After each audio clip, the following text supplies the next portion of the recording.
Il arrive souvent qu'un père ne manifeste pas de l'amour à son fils ou à ses enfants. Ce manque d'amour entre un père et son fils peut avoir des conséquences dramatiques. Comment? Reste avec nous pour le découvrir.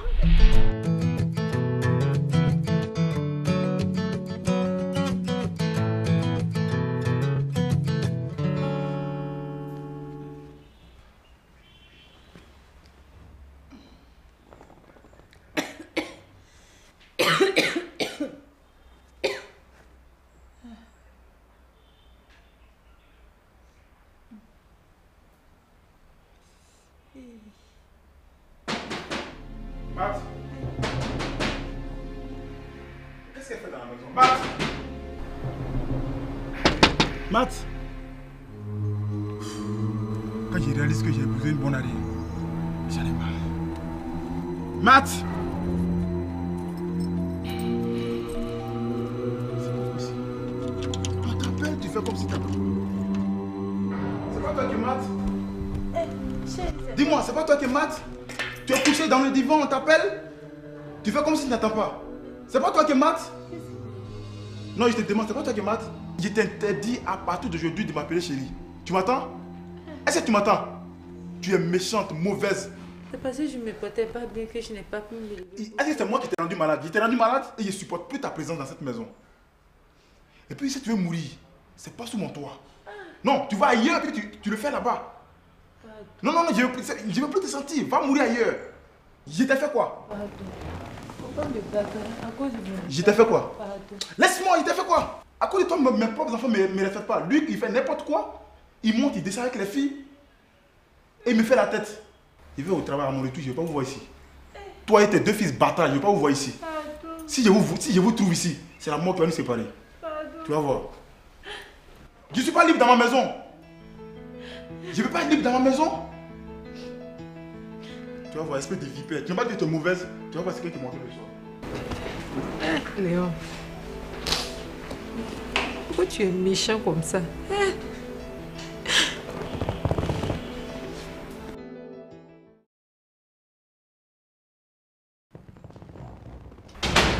Maman, oh mon chéri, où te caches-tu? J'ai une bonne nouvelle pour toi. Hey. Ça c'est mon papa.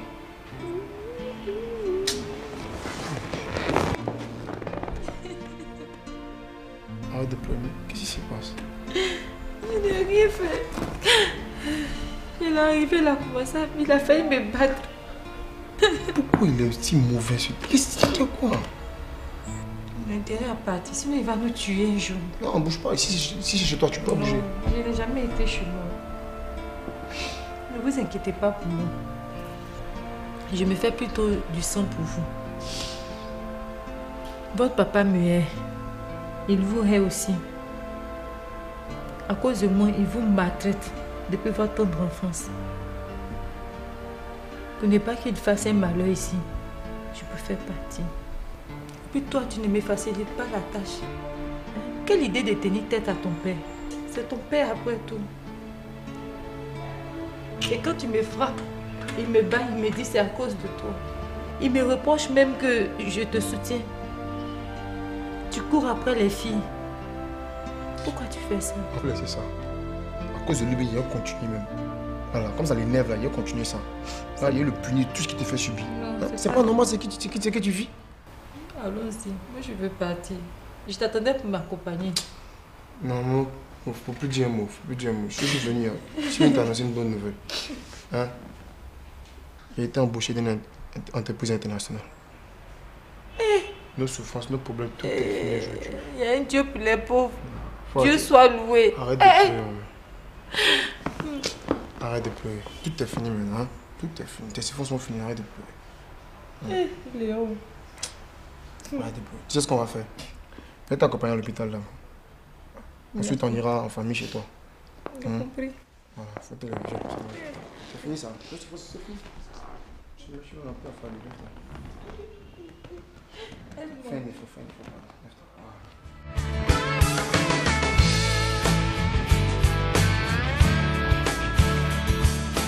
Tu as entendu, maman? Hein? C'est un livreur là. Comment ça? Là, il vient d'arriver. Fais des plaies, tiens, des documents besoin.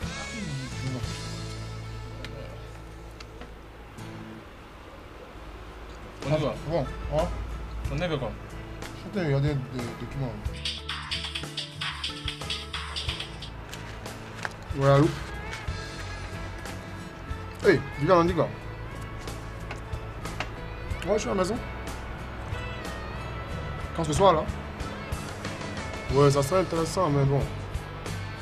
Je dois finir un travail pour demain matin. Hein? Voilà, donc c'est mieux qu'on remette ça demain. Ah ouais. Ah, demain soir, c'est bon là. Demain tu viens, tu passes la soirée avec moi. Ah, comme j'ai rien à faire demain là, c'est bon. Tu vois un peu. Voilà. Ouais, donc à demain là. Hein? Allez, bisous chérie. Angèle. Ouais. Excuse-moi pour ce que je vais te dire. C'est vrai, je ne dois pas me mêler de ta vie privée et tout ça. Ouais. Mais tu trouves pas que tu exagères un peu? Tu as déjà les pasteurs encore là, non? Ah ben, me fatiguer. Tu sais, c'est vrai que c'est ta vie privée. Mais tout le temps, tu courir des filles. Si c'est pas Viviane, c'est Rita. Si c'est pas Rita, c'est Vanessa. Tu penses que c'est bien ce que tu en t'es fait? Hein? Man, on est encore jeune, hein? En plus, la vie est courte, man. D'un fois, en profitant en plein dedans. Tu dois faire comme moi. Hein? Au lieu de passer tes jours et tes nuits à gêner et à prier. Hein?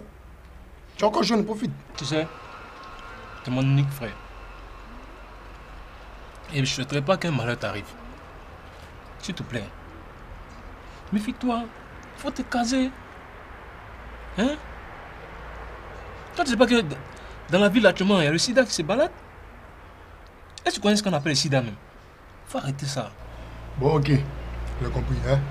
Je vais faire mon test pour te prouver que je suis en bonne santé. Hein? Ça va, non? En tout cas, si tu arrives à faire ça, ça va me rassurer. Et on a qu'à manger. Tu vas être fort en même temps. Tu viens, tu les discutes en nuit.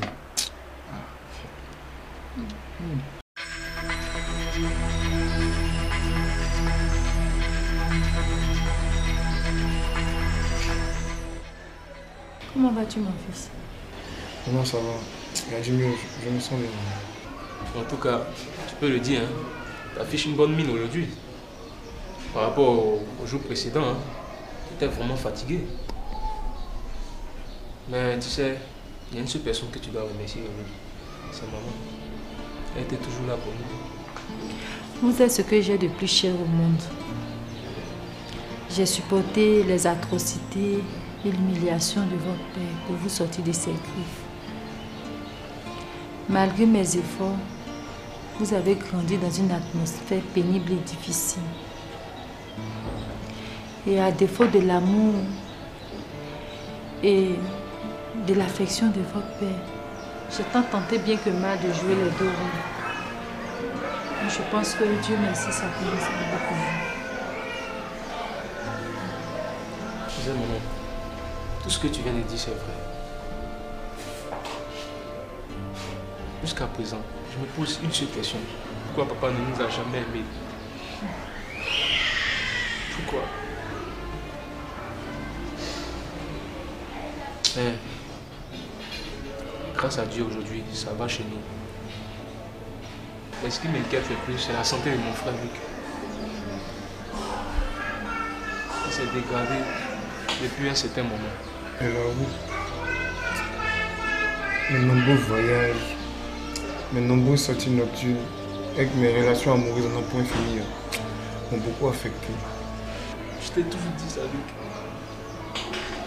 Ce n'est pas parce que papa ne t'a pas aimé que tu vas sortir avec ces nombreuses filles-là. Avec tous ces voyages, avoir des copines par-ci et là. Aujourd'hui, te voici couché ici. J'espère que les résultats vont rien révéler. C'est pas le moment. C'est pas le moment. C'est pas le moment de le faire.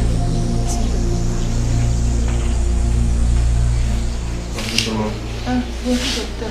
Bonjour, docteur. Je vois que toute la famille est réunie. Docteur, s'il vous plaît, dites-nous toute la vérité. Qu'est-ce que mon frère a actuellement? J'espère qu'il n'y a rien de grave, docteur. Bien, madame, il va falloir que vous soyez forte. Ainsi que vous, monsieur. Je dois surtout donner beaucoup d'amour et d'affection à Luc. Parce qu'en vérité, Donc, t'infecter du VIH. Quoi? Je suis sincèrement désolé. Non, pas mon fils, pas mon fils. Non, je suis sincèrement désolé. Je suis sincèrement désolé. Pas mon fils, je peux pas. Je suis sincèrement désolé. Je vais mourir, je peux pas. Non, c'est bon. Ça fout ta papa. Ça c'est un peu d'amour, c'est pas.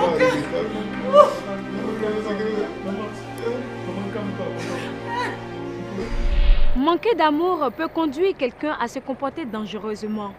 Mais comment cela peut-il conduire à l'infection du VIH-Sida?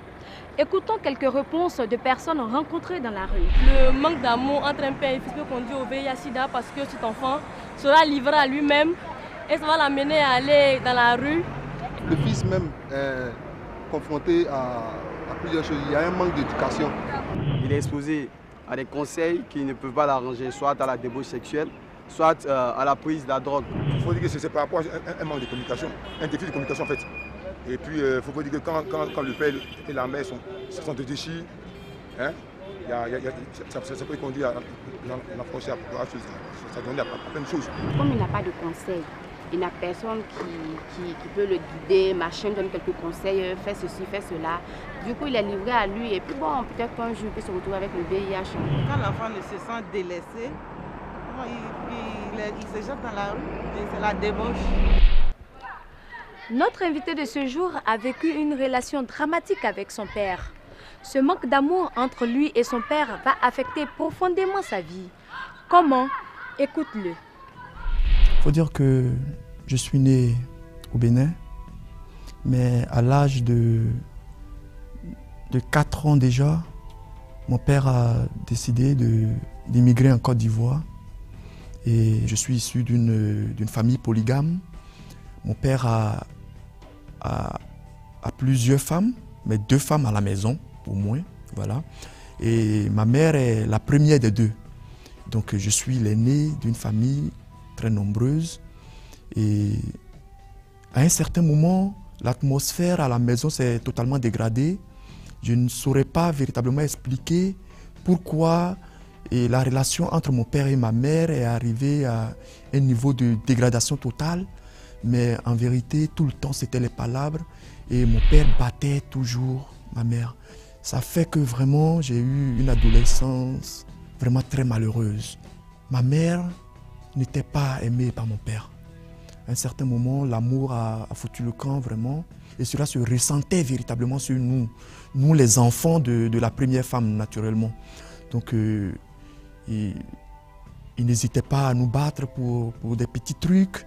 On était très grands déjà, mais bon, en tout cas, on avait véritablement très peur de lui. Donc, c'est seulement dehors que j'étais véritablement épanoui. Mais à la maison, c'était vraiment terrible, quoi. Donc, malgré tout, j'ai passé le bac, je l'ai eu.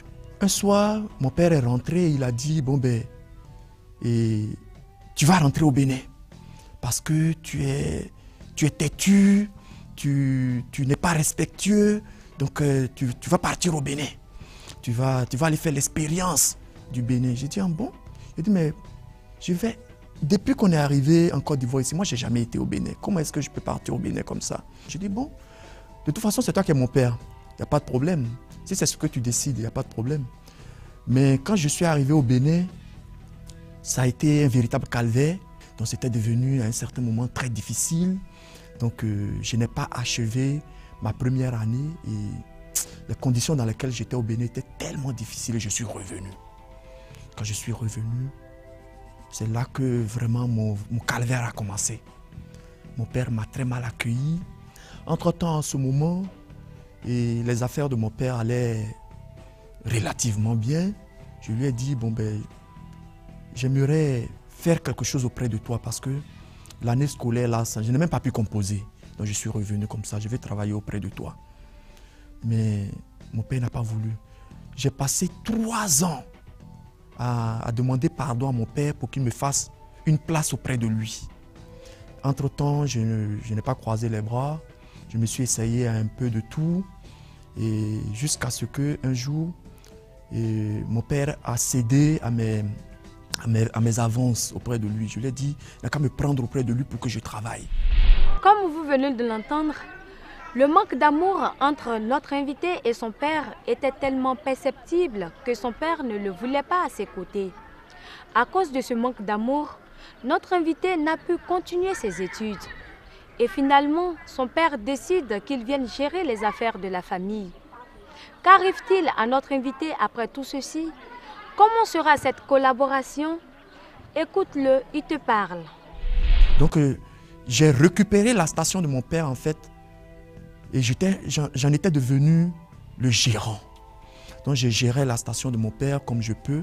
Et je me suis ouvert un compte à la SGBCI et je déposais, j'économisais là-bas. Et pendant ce temps, le compte officiel de notre père était dans une autre banque de la ville. Et le compte officiel, donc quand je fais les calculs de la station, je partais faire les versements sur le compte de mon père. Et moi, mes gains à moi, je les mettais sur un autre compte que je venais d'ouvrir. Mais parmi les pompistes, il y avait un qui un jour est parti dire à mon père que oui, ton fils te vole. Et il a un compte à la SGBCI, tout le temps il va à la SGBCI, il fait des opérations là-bas. Donc c'est parce que moi je vous aime bien, je ne veux pas que votre affaire tombe que moi je vous le dis. Mon père n'a pas cherché à comprendre quelque chose, il est venu et il a commencé à m'attaquer, il a commencé à me violenter, il a dit il faut que je lui remette son argent. C'est ça, je lui ai demandé, mais papa, quand tu viens chaque soir pour faire le compte avec moi, tu prends les indices. Quand l'index est à tel niveau, quand c'est vendu, le soir, l'index est à un tel autre niveau. Donc tu vois ce qui est vendu. Même ce que j'ai pris à la pompe là, j'ai dû remettre son argent dans le circuit, sinon tu aurais vu un manque. Donc à ce niveau, demande-moi plutôt ce que j'ai initié. Qu'est-ce que ça c'est en train de me rapporter? Et si maintenant tu veux que je te remette ça, mais je voudrais te remettre l'argent en t'expliquant clairement que je ne t'ai pas volé. Il dit non, tu es un voleur. Et pendant ce moment de malentendu, là, il a pris sa voiture, il est allé à Touloudi, il a commencé à frapper ma maman. Il a dit, si tu ne dis pas à ton fils de me remettre mon argent, je vais te tuer. J'ai dit, ce n'est pas un problème. Comme voilà le montant qui est sur le compte, ça c'est les économies que j'ai faites. Combien tu veux que je laisse sur le compte? Il m'a demandé de vider le compte. J'ai signé le chèque, j'ai vidé le compte et je lui ai remis l'argent. Et la vie est devenue véritablement difficile pour moi, très difficile. Je m'étais initié maintenant dans la vente de produits cosmétiques. Donc j'avais un petit magasin à moi. Voilà, ça, sur fonds propres, je vendais des produits et puis j'étais là. Mais ce n'était pas grand-chose, c'était un petit commerce. Donc j'étais dans mon coin et j'ai fait la connaissance d'un monsieur, un client qui est venu. Et il m'a fait des propositions d'affaires. Il m'a dit, bon ben, je sens que tu es bien, tu as des potentialités, mais tu es dans une ville de l'intérieur comme ça, dans une petite boutique comme ça, ça ne peut pas te donner grand-chose. Donc, moi, je vais t'initier dans les affaires. Si c'était à refaire, certainement que je n'aurais pas dû le suivre. J'ai tout laissé tomber, j'ai liquidé tout ce qu'il y avait dans ma boutique et je l'ai suivi, il m'a initié dans des affaires. Mais au début, j'étais vraiment très, très heureux. Parce que, ayant foulé maintenant le monde des affaires, j'ai laissé tomber totalement ma croyance en Dieu. Et c'était maintenant l'alcool, le sexe. On était à Abidjan, dans les boîtes de nuit tout le temps. Et j'ai commencé à mener une vie de débauche totale. Consciemment ou inconsciemment, je ne sais pas. En fait, je ne cherche pas d'excuses. Mais avec un peu de recul aujourd'hui, avec mon statut de séropositif, je vois que vraiment cette période que j'ai traversée là, je ne sais pas. Donc, je faisais les affaires, j'avais toujours l'argent. On avait toujours l'argent. Et chaque fois, au centre de tout ça, il y avait toujours des filles, les filles de joie, les filles ramassées à gauche, à droite, des filles que je ne connaissais pas. Entre-temps, je tombais assez régulièrement malade. Mais ça passait, ça passait. C'est-à-dire je tombais malade un peu, mais ça passait. Chaque fois, j'allais à l'hôpital, je prenais mes médicaments, on me prescrivait des médicaments, soit pour le paludisme, ou soit pour tout. Mais je tombais assez régulièrement malade. Après quelque temps, je devais me réinscrire pour être éligible aux fiançailles au sein de mon église. Et c'est là que je suis parti faire mon test de dépistage au VIH-Sida, qui est un test obligatoire dans ce cas. Et quand on m'a donné mon résultat, je n'ai pas pleuré. C'est bizarre, j'avais le sentiment que je savais un peu. Mais j'ai eu l'amertume parce que je me suis dit quoi? Je me suis dit que maintenant où je reviens à Dieu, je reviens totalement souillé et c'est vraiment ce regret que j'ai eu. Je me suis dit, Théo, tu n'as que ce que tu mérites. Mais après un certain moment, j'ai commencé à me sentir vraiment abattu. Quand je regarde tout le chemin parcouru, je me dis que comment un jeune homme peut délibérément gâcher sa vie comme ça. Quelle triste histoire. Le père de notre invité ne lui a pas manifesté de l'affection. Notre invité va être chassé de la maison et des affaires familiales. Alors qu'il recherche de l'amour hors de la famille, il va succomber à plusieurs tentations, ayant ainsi des rapports sexuels ici et là. Et la conséquence de tout ceci est terrible. Il est infecté du VIH-Sida. Manquer de l'amour de la part de ses parents, surtout de son père, est traumatisant pour un enfant. À quelle conclusion arrive-t-il notre invité après tout ceci? Écoute-le, il se confie à toi. Je peux dire sans hésiter que ce comportement de mon père a eu un impact très négatif sur moi. En ce sens que j'ai recherché le manque d'affection au sein de la cellule familiale dehors. L'impact de ce comportement de mon père a été véritablement négatif. Si j'ai un conseil à donner aujourd'hui, c'est d'abord que les jeunes prennent conscience d'abord du fait que le VIH, ce n'est pas une vie d'esprit, c'est une réalité. Quelles que soient les situations qu'on traverse, quel que soit tout ce qu'on peut avoir comme atmosphère familiale malsaine, on ne doit jamais, alors jamais, se laisser aller. Le VIH, ça tue les rêves, ça tue les rêves. Et ce que je peux dire aux jeunes qui ont traversé peut-être les mêmes situations, les situations similaires à la mienne, c'est que de ne jamais, alors jamais se laisser envahir par les situations de la vie. À l'endroit des parents qui ne témoignent pas beaucoup d'amour à leurs enfants, je voudrais dire ceci. La famille est l'école de la vie même. Il faut que les parents fassent véritablement l'effort d'aimer tous leurs enfants de la même manière. Et c'est seulement ainsi que les enfants pourront se développer et s'affirmer.